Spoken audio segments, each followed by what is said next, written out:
couple of side comments before I get into the middle of what I'm going to do. And he was talking about tithing. I didn't say this during his discussion, but the thing that always kills me about the Malachi passage that is universally used to browbeat people into giving preachers money is it is very obvious that the context of Malachi is an address to Levites and priests. It's obvious. And so here's how the loose logic goes. So God told all these people to bring the tithes into the storehouse, and we, as preachers, are the people who have the storehouse, which is the church. So you have this metaphorical relationship. And the last preacher that said that I had an obligation to tithe, I asked him, when are you going to give up private property? Because the relationship, if you're going to consider yourself a Levite, legitimately would be you can't have a house or a car or any land at all. You would have to actually live entirely subsidized by whatever God's going to provide. But they don't like that kind of thing. The other thing that I think is fascinating is when they're building all these churches, one of the most recent dips into chaos and insanity I think I've heard was, what was it? So, of course, these mega churches in general, evidently burn, they have to burn coal or have to provide for their energy supplies. And so, in the theme of saving the planet, there are entire movements within churches to figure out how to cut down on their carbon footprint because of the energy that they use. And I heard this one and I thought, here's a great way to solve that problem. Close them. Then they won't use any energy. And then the last one I was thinking about is using the book. So the general logic is that we as pastors, we get to produce all these materials, books, tapes, videos, whatever. And I think one of the greatest objections I have to the whole tithing thing is pastors, and you should probably go ask your pastor if he's a book writer. Go ask him what his royalty agreement is on his books. Did he use church funds, church time, church tithe dollars to then subsidize the production, editorial, and distribution of the book? And then is he ultimately getting royalties out of that? Because by definition, if he's using collective funds to produce the product, why then does he get individual compensation? Shouldn't that book product, some sale of those book products, then go back into the collective till? My guess is if you ask, you'll probably get slapped. But if they told you the truth, he gets a royalty off of those books, which means ultimately you subsidize his ability to make money. So, that's my thoughts on the whole tithing thing. But what we've just witnessed over the last two conversations is how Calvinists ultimately use the various arguments to compel you down a specific track. And actually, Paul's discussion of definitions I thought was fantastic. Because Paul is talking about how they manipulate definitions ultimately so they can actually define their own reality. That's what they're looking to do. They presume the right to define words however they choose so that it fits whatever narrative they're after. And that narrative is always driving you towards your subordination to whatever their dictates are.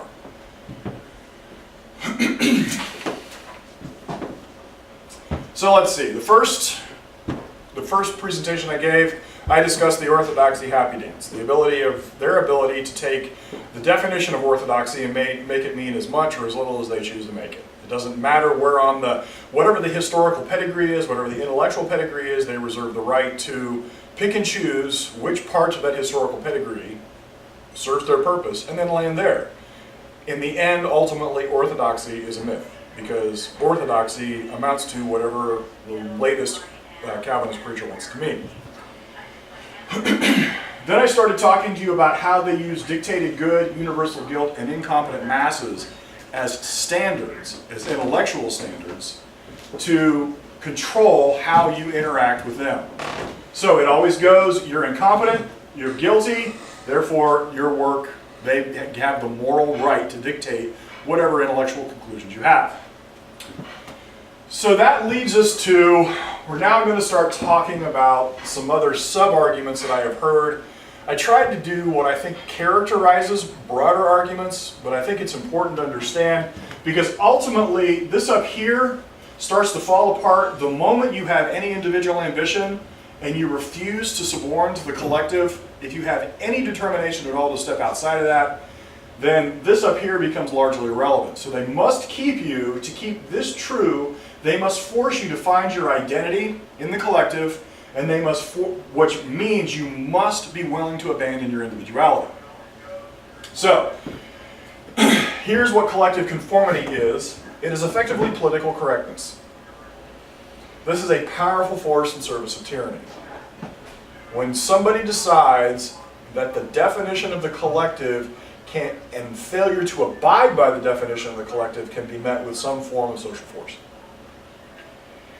When you want select people to think you are good, to crave their affirmation, to play by their rules so they might commend you as a worker of God, this is collective conformity.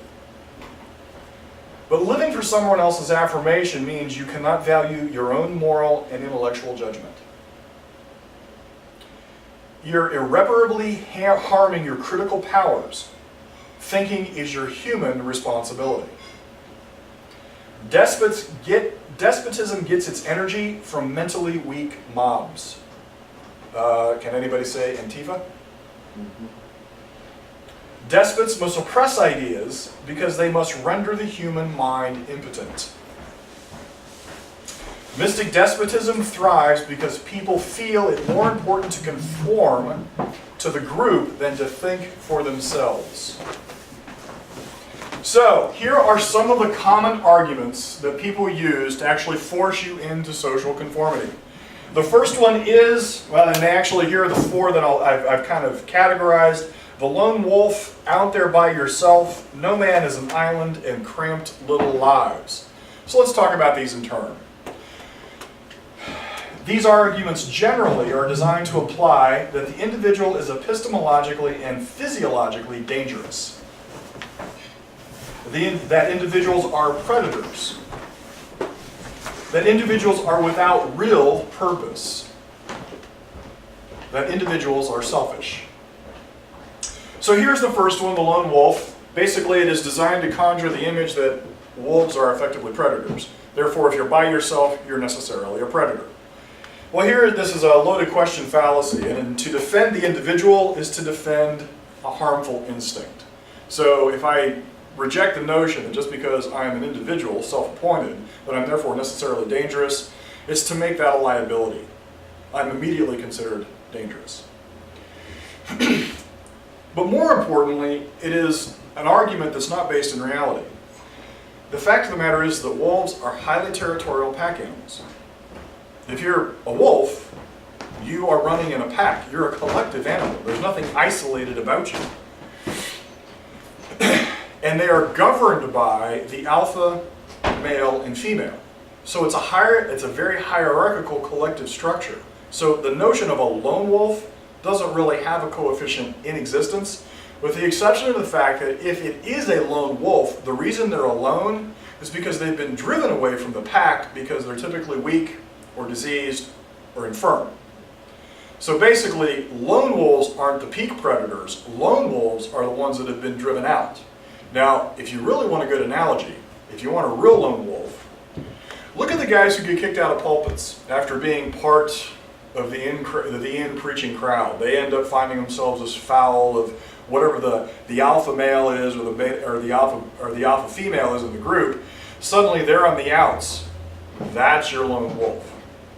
It's the guy that finds himself, who was originally one of the Calvinist in crowd, and suddenly finds himself out on the peripheral somewhere, still trying to vie for a position back in the collective.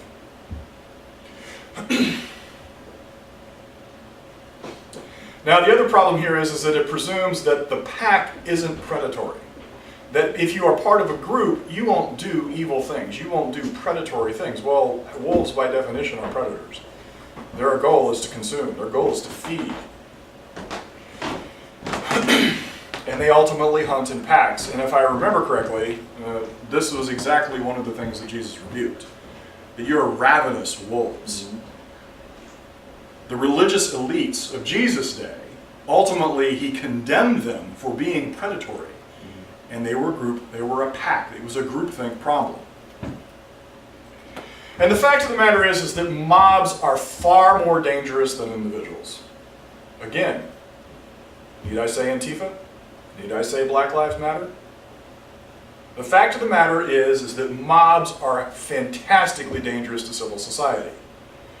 And that includes the mob of pastors, the mob of elders at your local Neo-Calvinist church.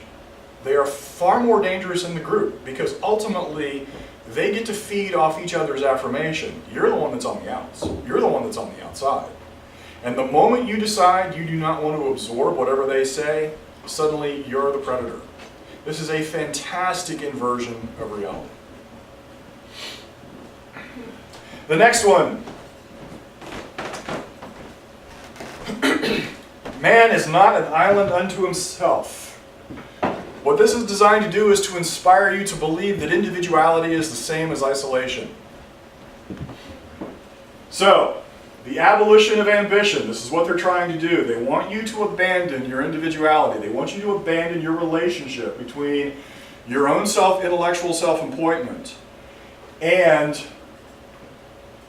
their authority. So ultimately, they want you to abandon your mind. So they have to portray you as an individual, as an independent thinker, that the nature of your independence is effectively a failure of your own rational capabilities. So the problem here is it's also a false analogy. The fact of the matter is that man is not an island. I mean, I can walk from here to there, I can travel, I can move. The implication is that because you're isolated intellectually, you have nothing telling you that you're wrong. That's what they're trying to say.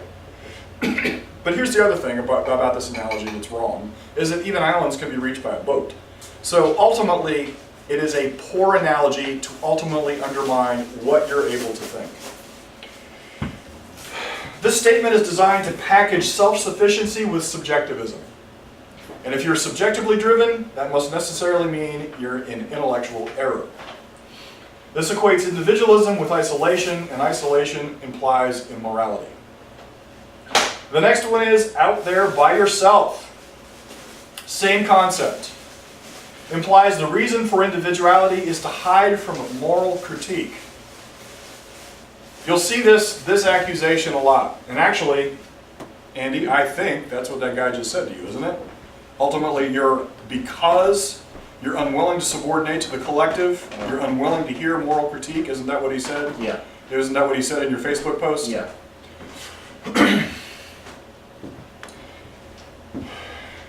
The idea is that if you were part of a group, the group would be able to tell you what you're unwilling to hear. Now we've already addressed this. I addressed this at some length in the previous presentation.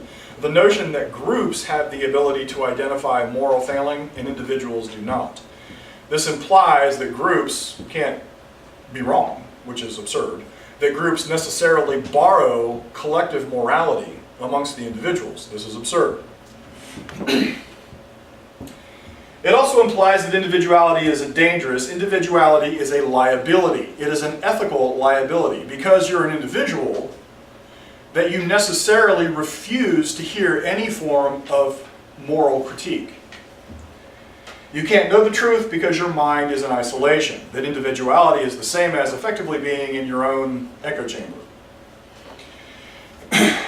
Isolation is selfish. And this is a sub-variation on the same concept. Isolation is selfish. Your gifts and talents are not used for other people. Well, here's the root error. It assumes that people are entitled to what you have and what you are.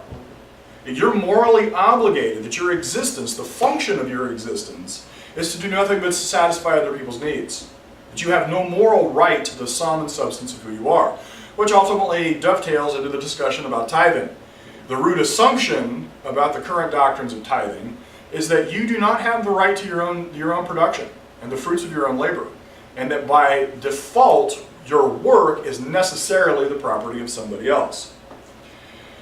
Now, the real disaster of this logic is that it eradicates personal boundaries. One of the reasons that people end up so exploited in church situations is because they're told they have no right to set a boundary on what other people can consume in their life.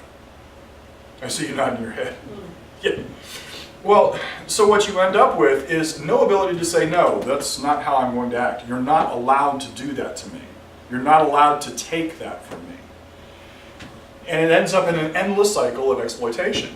And you're not allowed to complain about the exploitation because by definition, your existence is at the disposal of the collective. The next one I'm going to call the princess and the pea argument. And here's how it goes. The preacher says something like, you know, I'm really concerned about you. And since my job is to speak hard things to you, I'm going to tell you that you haven't been in church in a while, and I'm very concerned with your soul. So, do I understand you're just not really comfortable being here anymore? And then the person that hears this, they kind of grovel and wheedle, and I know I haven't been in church in a while, and it's probably not a good thing that I'm not in church, and I know I should probably be in church somewhere. So here's what you just did. You just conceded the premise. You just conceded the premise that your attendance at church had to do with comfort.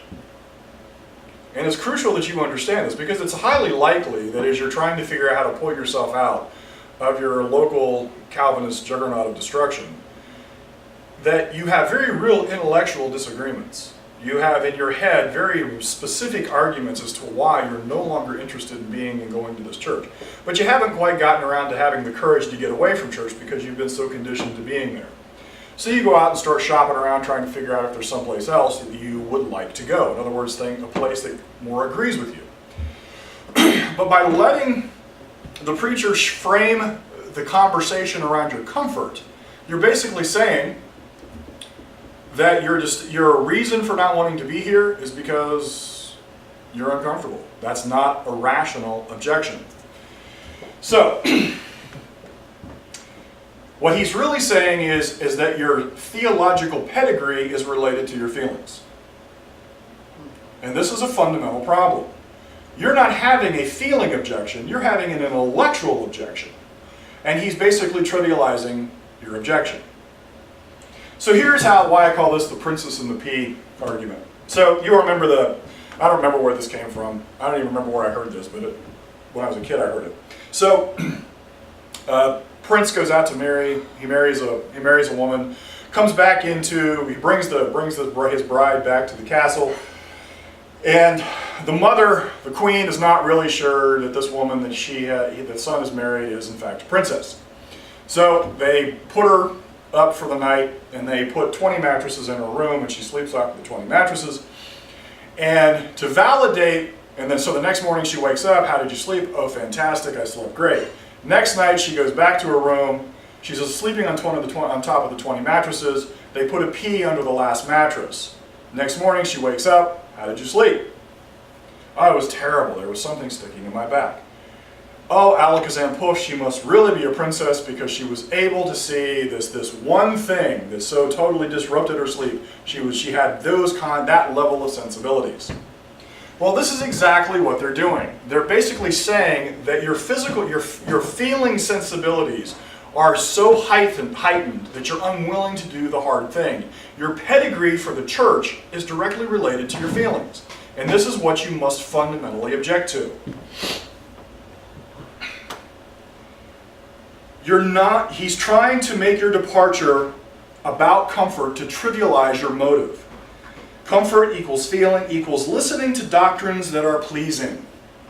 And this is what really gets us. Last year I talked a lot about the nature of sacrifice, and that the fundamental premise of Kantian sacrifice is, and Andy made reference to this earlier, that the nature of sacrifice, unless it is causing you pain, it must not necessarily be the right level of sacrifice. So what happens is that this gets, the juxtaposition here becomes, if you happen to like anything, if anything has a benefit for you, if you have any preference for any given outcome, it can't possibly be true. So the moment they start saying to you, well, you don't want to be here because you're uncomfortable, ultimately what they're implying is you're unwilling to hear the hard truth. In other words, and then they want to trot out, I think it's the verse of James that talks about people gravitating to doctrines because of their itching ears. In other words, they only want to hear things that they happen to agree with. And so the fundamental logic goes like this. If you were a true Christian, you would want to hear hard truths. You would embrace the uncomfortable. You would submit to what we have here because we will discuss your pervasive depravity. And oh, by the way, this is exactly what that guy said to you on your Facebook post. You don't like hard truth. That's the logic. That's what they're driving at. So the relationship here is, the reason you're here is because, or the reason you're leaving is because you're uncomfortable. In other words, your pedigree, your logical pedigree is really your feelings. Ultimately, you must push back on this root assumption. No, the reason I'm not here anymore is because I don't agree with what you're teaching. That's the hard truth. That's my hard truth. Are you willing to hear that from me? They never will. I want you to understand when they are implying or overtly saying you don't like hard truth, it is really a strategy to appeal to your pride.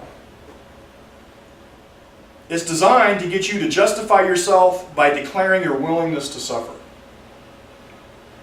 Hard truth equals things that are painful, things that you don't like, elevates suffering to a virtue. Here's what they really want you to concede. If you really wanted to grow spiritually, you would be willing to stay here and listen to what we had to tell you. They want you to concede that the truth is painful.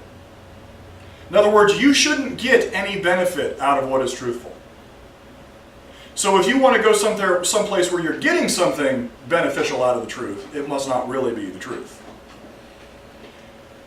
They want you to concede that individuals are weak because they don't like pain. And they want to equate rejection of the pastors as rejection of the truth.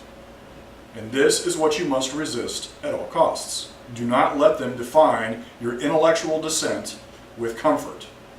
The next one is cramped little lives. Oh, well, let's come up here, before I step onto that. So here we got abolition of ambition. Notice these two doctrines are designed here in dynamic tension. You shouldn't, if it's comfortable over here, you shouldn't actually have any interest in going anywhere. You should want to be here because we're uncomfortable. And that would require you to come over here and conform to the collective, which is to accept the premise that truth is painful. They want you to abandon your mind because the individual is evil. And you see this dynamic tension in action in these arguments. Cramped little lives.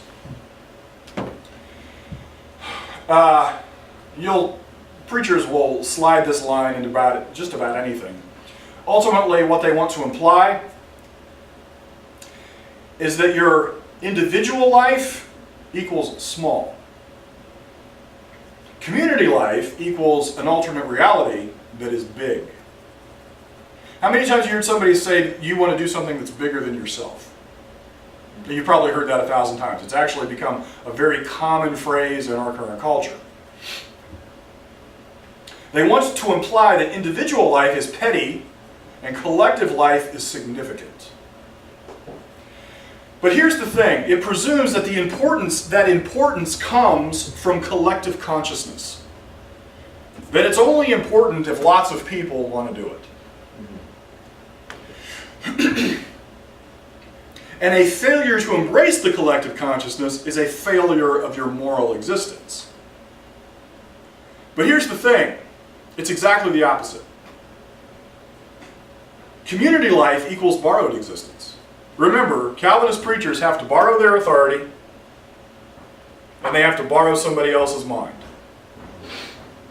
So anytime they're in the business of telling you that you have to borrow the collective life to actually have significance, what they're really saying is you have to get somebody else's vision to empower your life.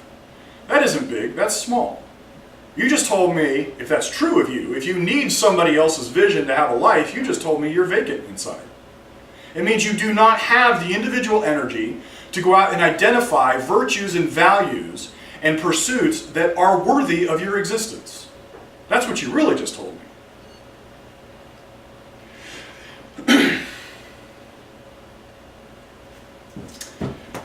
So let me talk about the next one. This is gossip and slander quicksand. Now, usually what happens here is, and most people they're not particularly explicit about it, so they get caught up in this fight. They want intellectual independence. They know that. But then they encounter these arguments that we've just been talking about, and they are bounced back and forth between how much will they conform to the group.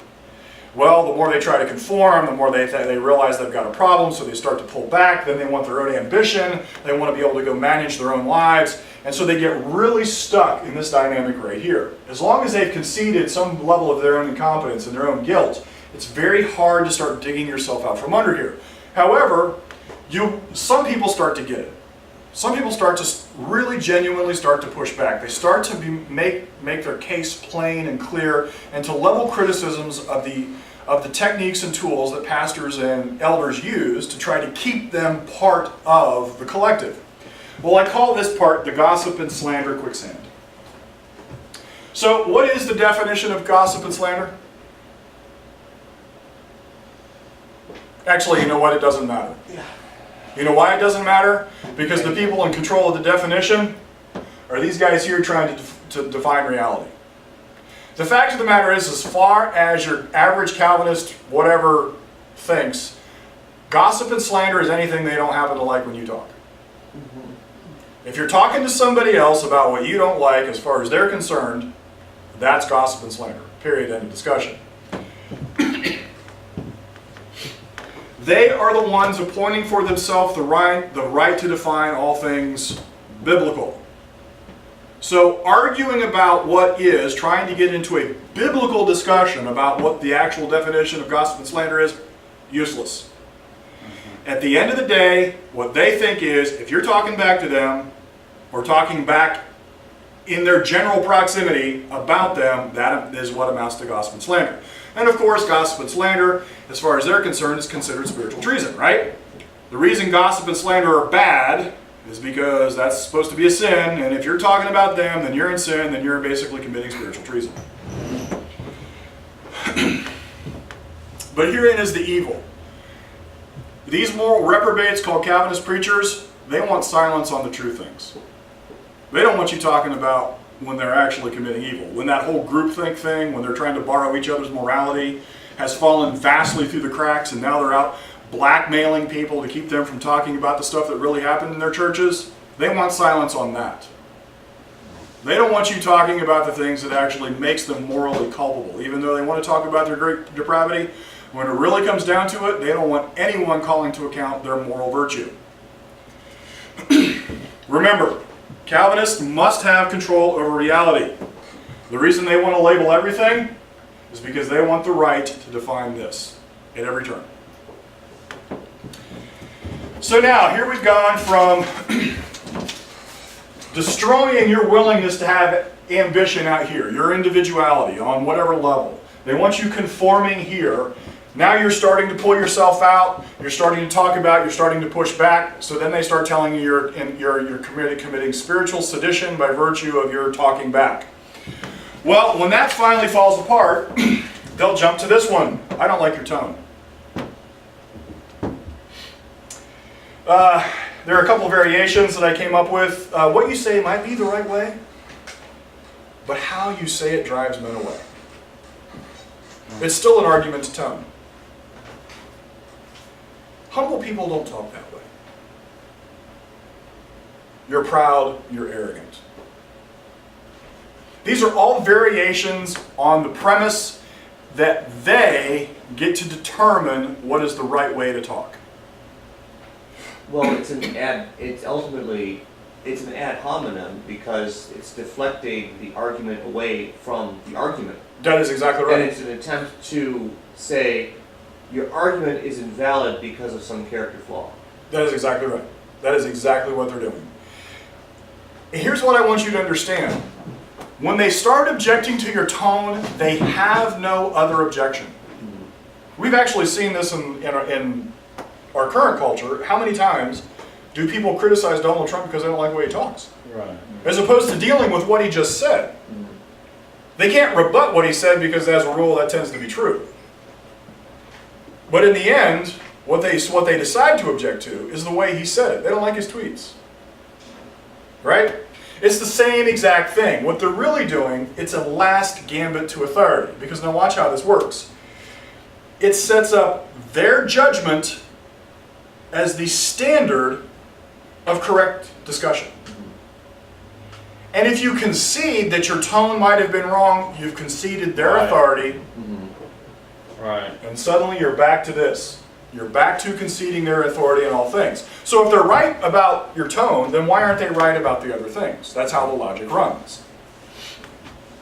If you accept the premise, they can then dismiss or reject anything that does not fit their standards. It doesn't matter what you said, all they ever have to do is to disqualify how you said it. And I will tell you the truth, you will chase your tail trying to become socially qualified. If you accept the premise that your elders, your pastors, your teachers, I don't care what title they carry, have the right to determine how you talk, you'll end up in this endless cycle of trying to master the culture, the way things are said, and it'll never work. You'll never get there. It's a distraction from the issue. It is absolutely a distraction from the issue. And as long as you care over here for collective conformity, and as long as you care about their opinion, you'll never get out from underneath it. This is why you end up with churches where the guys, I remember at PDI, Southern Grace Ministries, people started shaving their heads so they looked more and more and more like CJ. They would take on his mannerisms. And CJ is a very winsome guy. I think that's the thing that probably confuses most people. You meet him, you don't see a pitchfork and you don't smell brimstone. You don't see him carrying around, he's not a little pointy tail. He doesn't have horns growing out of his head. You talk to him, he's very winsome, very powerful personality. He seems very nice and very capable. And so you want to like him. And so you hear what comes out of his mouth, and so you want to start emulating that. And then you think to yourself, well, hey, I think CJ's got this wrong. And so you come back to CJ and you start saying what's wrong. Well, he cuts you down in a second because of the way you said it. Now, I'm talking from personal experience here. I had this exact interaction with him. And because I didn't talk the way he wanted me to, it didn't matter what came out of my mouth. It was wrong. Well, what ends up happening is you end up with an entire culture of mini-me's running around. And I guarantee you go to any church where the guy up front has decided, he is the standard of correct communication. And the more people you seeing people emulate in the audience, how that guy is up front, that's what they really anticipate. Which really means, if you accept that's the way expression is, you're already lost. There is no way to ever gain validation from the top. Because the moment you object, what are you? Well, you're in spiritual treason because you're now participating in gospel slander.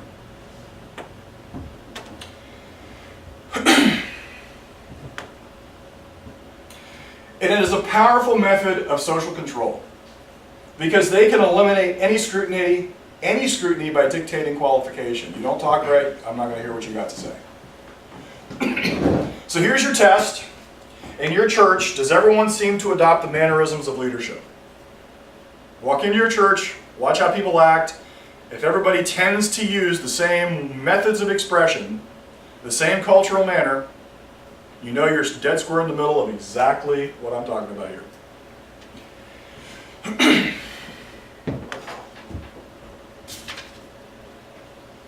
Oh, I do want to talk about this last one because you'll get this one too. This one usually comes up with when you finally start to remove yourself and you'll start having candid conversations in public about the evils that you see at church. And you'll catch it on Facebook or you'll catch it on a blog post, and somebody will write something like, well, you shouldn't talk that way. That drives the young people, the unsafe people away from God. Every time I read that, and I've read some variation of that concept many, many times, I realize how much of the doctrine of pervasive depravity and election is really a doctrinal fraud. Let me ask the very candid question, is there any human agency in God's salvific plan if you're a Calvinist? Nope. No. That means it doesn't matter that John Piper got up and speaks.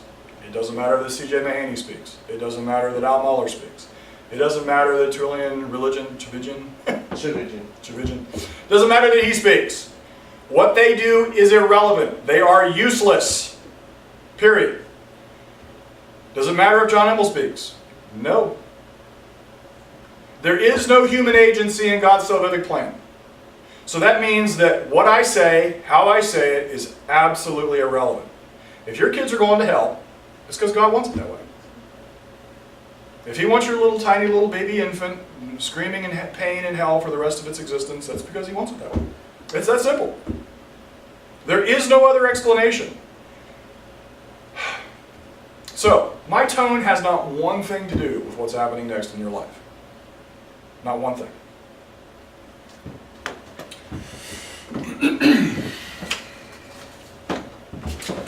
A brief timeout for arranging paper.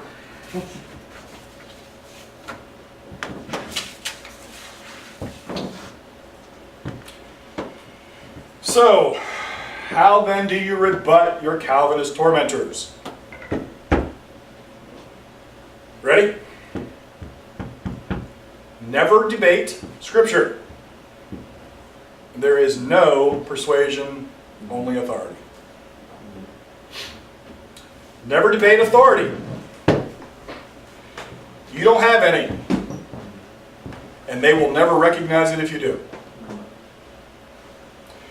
The next one, and this is a big one, refuse to accept their moral judgment of you. Here it is, the fundamental hypocrisy. Everybody is morally depraved, but they borrow their morality, and they reserve the right to condemn you for your immoral action. They don't have any morality to condemn you with. By accepting their moral judgment, you are framing the interaction that their judgment is the one that you aspire to. The faster you can get yourself to the place, when you're leaving your local church of torment, that you don't care what they think of you, that their moral judgment is in fact evil, the faster you will get out. Here is how you successfully encounter Calvinists. Reverse the frame. The moment they lob a moral accusation against you, call them to account for their moral depravity. That's the first thing you talk about. You're the one that's pervasively depraved. You're the one that's immoral, not me. I believe in moral action. I believe I can take moral action. I believe I do take moral action. It's my judgment that should matter to you. You're evil. By their own admission. By their own admission, they're evil. And you think I'm being funny here. I'm being serious. By their own admission, they're evil. Hold them to account for the fact that they're evil. Moral depravity is a central doctrine. They have no intellectual integrity when they claim any moral credit. And I tell you, I know people struggle here because Calvinists have done such a masterful job of claiming the moral high ground. Actually, Andy, this goes, and I know you guys online didn't get to read through everything that was up there, but that guy was claiming an enormous amount of moral credit. Mm-hmm. It was his job to somehow fix you. Mm-hmm. As opposed to, well, he's the evil one, he's the one that believes in all this stuff, so why isn't it your job to fix him? They've done such a masterful job of claiming the moral high ground. Church attendance, that's a big one. I go to church on Sunday, I go to church on Wednesday, I go to church on Thursday, Friday, Saturday, every other day that ends in Y. I go to church all the time, so my actions must necessarily mean that I am qualified to be good. No, your actions have not one thing to do with your moral value. You have none. The other big one is their submission to authority, because they are rightly submitted, because in their minds, they defer their minds, they're thinking to all the right people because they're willing to let other people tell them they're evil, that they are somehow correctly aligned in the cosmos. No, no such thing. Your moral subordination, you have none. You are evil. They are not the doctrinal and moral plumb line. They are evil. When Al Mohler stands up, you should put a little sticker right underneath the television. This man is evil.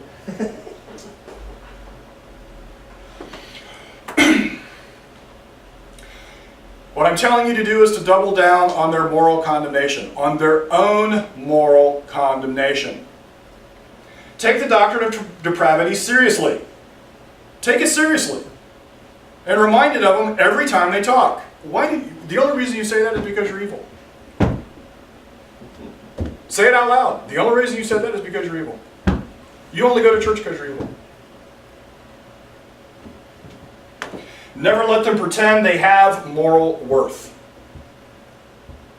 They can make no vicarious claim to Jesus' righteousness. Paul has gone, he's done yeoman's work dragging out how they try to pretend to have righteousness and not have righteousness. And it's mind-boggling the intellectual convolutions they have to go through to remain some variation of doctrine consistent. But what he said is true. There are so many errors upon errors upon errors upon errors, it is impossible to effectively unravel. At the end of the day, they are immoral people.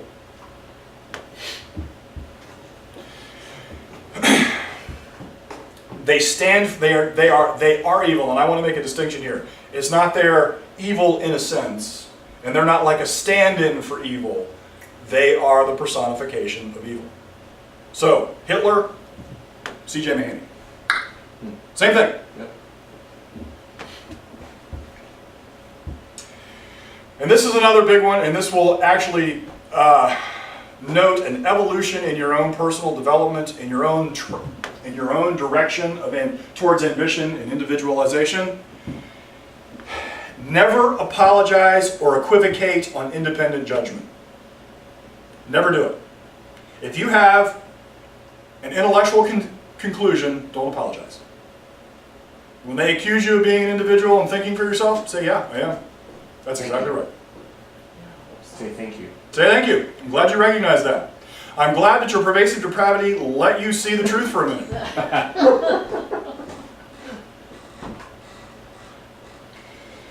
Anytime they want to dance back into, but the scripture says, stop them. Never let them try to run back into, I told you, they think they own this. Never let them. The answer is no, that's not what the scripture says. Your sin-corrupted evil mind projects into scriptures. As a free man, my judgment is effective. They'll say some variation of you don't make mistakes. I reject the absurd moral judgment. Human understanding is not measured by omniscience. And at the end of the day, debate reality. Never let them get away with redefining reality. That's huge. Never let them get away with sidestepping and do that fantastic little orthodoxy happy dance. Yeah. Keep hammering away at the pedigree of their doctrine. And then make them responsible for the outcomes of what that means. And then lastly, and this is probably the last step in the evolution, is the ability to defend individuality. Culturally, for lots of reasons, we are being led down the path in America, rugged individualism. The rugged individualism that is implicit in the understanding of the American Constitution is under full and total assault. Mm-hmm. It is very hard to defend individuality as such.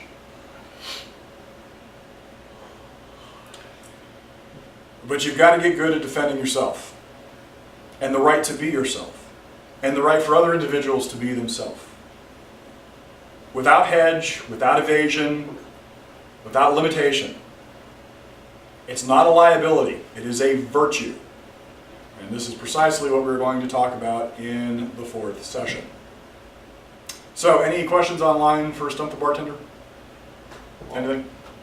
My computer went dead. I can go check real quick. I guess, Andy, you brought up that guy that responded to you online. What did he say ultimately? That sounds like you've got your own little cult going on? Yeah. Well, that's the standard absurd assertion that anything that deviates from orthodoxy necessarily is.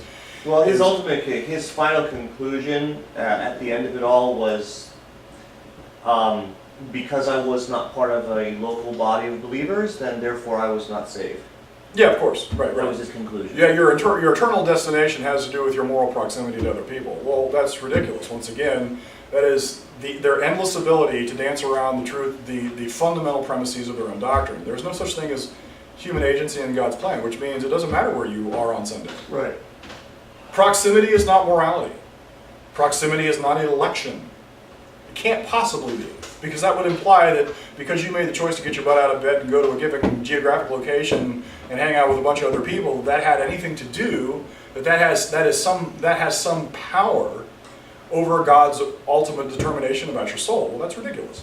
Mm-hmm. Are you committed to Reformed theology or not? Are you committed to limited atonement?